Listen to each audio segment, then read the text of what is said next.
প্রতিনিয়ত চোখের জেনা যে করবে তার জীবনে এই 5টি আযাব অবশ্যই নেমে আসবে। এই 5টি আযাব থেকে বাঁচাতে পারবে না তাকে কেউই। আল্লাহ তাআলা মানুষের চোখকে সৃষ্টি করেছেন তার সৃষ্ট সকল জিনিসের সৌন্দর্য উপভোগ করার জন্য এবং তার শুকরিয়া আদায় করার জন্য।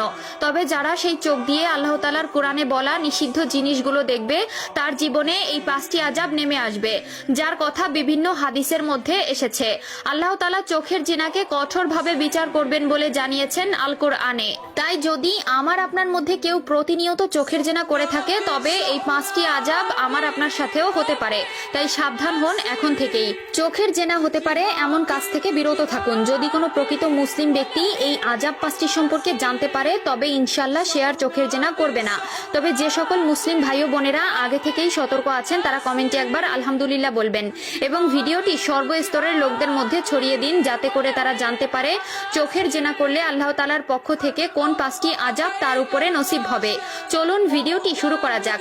চোখের জেনাকারীদের মধ্যে প্রথমত যে আযাবটি আসবে সেটি হলো রিজিকের বারাকা উঠে যাবে। অর্থাৎ প্রতিনিয়ত যতই সে কাজ করুক না কেন, যতই ধন দৌলত অর্জন করুক না কেন, দিন শেষে নিজেকে বিষণ্ণ মনে হবে যেন সবকিছুই তার জন্য কম হয়ে যাচ্ছে।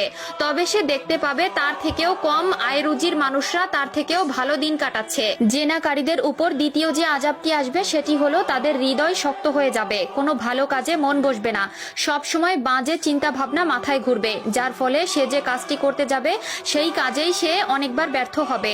তবে সে দেখবে তাকে দেখে যারা শুরু করেছে তারা অনেক আগেই পৌঁছে গেছে।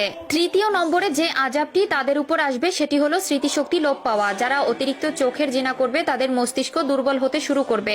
তাদের মস্তিষ্কে সব সময় পূর্ববর্তী করা জিনাগুলোর কথা মাথায় ঘুরবে, ফলে অনেক কিছু তাদের মনে থাকবে না, যা তারা অনেক চেষ্টা করার পরও মনে করতে পারবে না।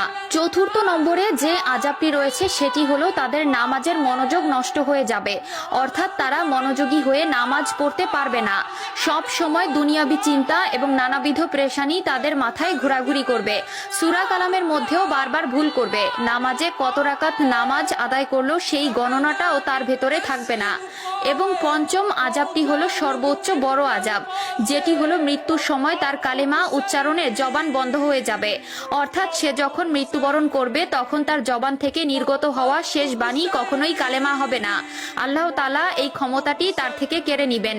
তাই প্রিয় দিনী ভাই ও বোনেরা, যদি আপনাদের মধ্যে কেউ প্রতিনিয়ত ইচ্ছাকৃতভাবে জিনা করে থাকেন, আজ থেকেই সেই অভ্যাসটি পরিবর্তন করুন। কারণ এতে আমাদের দুনিয়াবি কোনো প্রকার লাভ নেই, বরং আখিরাতে পেতে হবে কঠোর শাস্তি। আল্লাহ তাআলা আমাদের সবাইকে বোঝার তৌফিক দান করুক। আমিন।